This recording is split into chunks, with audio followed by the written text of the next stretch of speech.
Good morning, this is Nadia, and today I'm going to continue my readings from True Scriptures to Anak. We're now up to Barashiyt, sign name Genesis chapter 11. The correct place.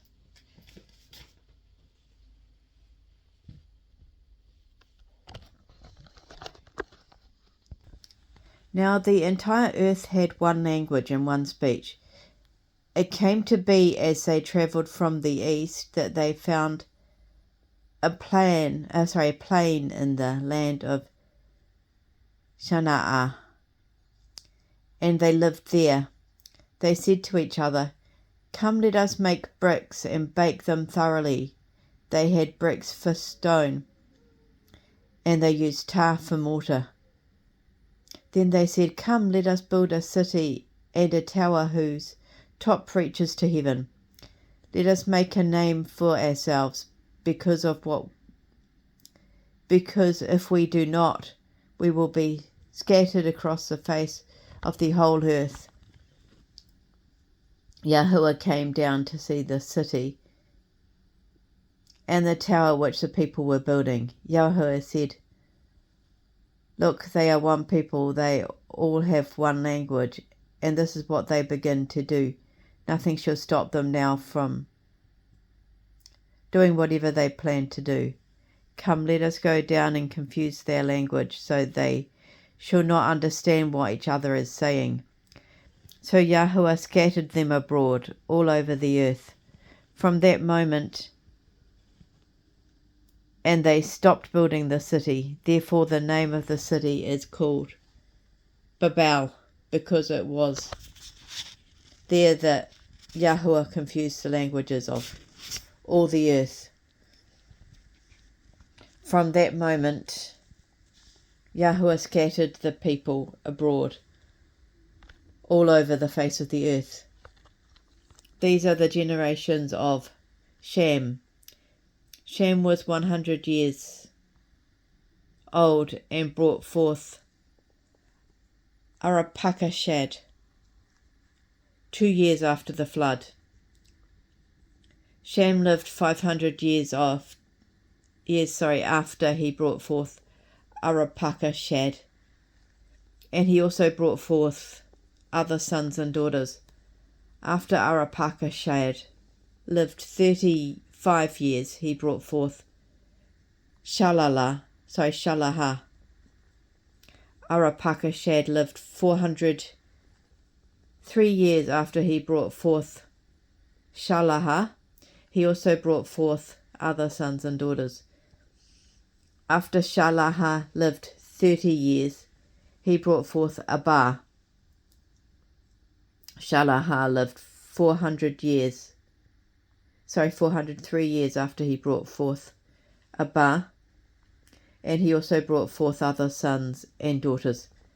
After Abba lived 34 years, he brought forth Peleg.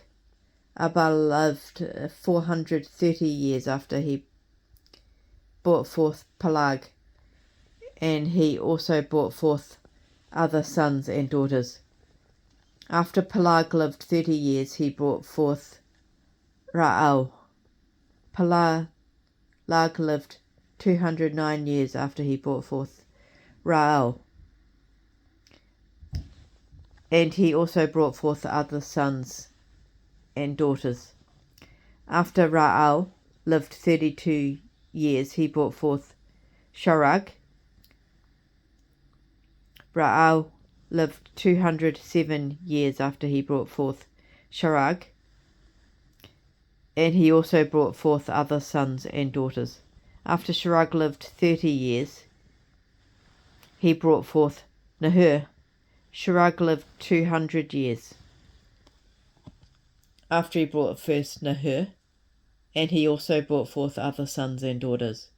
After Nahor lived 29 years, he brought forth Taraha. Nahor lived 119 years after he brought forth Taraha. He also brought forth other sons and daughters.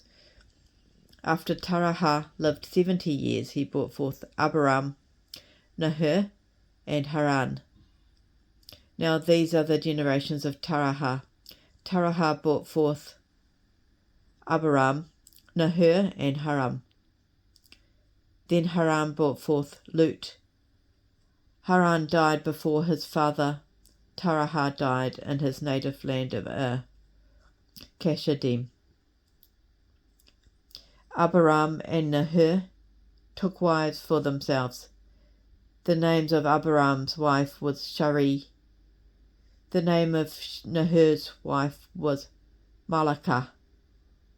The daughter of Haran, the father of Malakah and Yisakar. Sarai was childless because she was not able to conceive. Terah took his son Abiram, his grandson Lut, the son of Haran, and Sarai, his daughter-in-law, who was his son Abiram's wife, and they went with him from Kasdim into the land of Canaan. They stopped at the city of Haran and lived there. The days of Terah were 205 years. Then Terah died in Haran.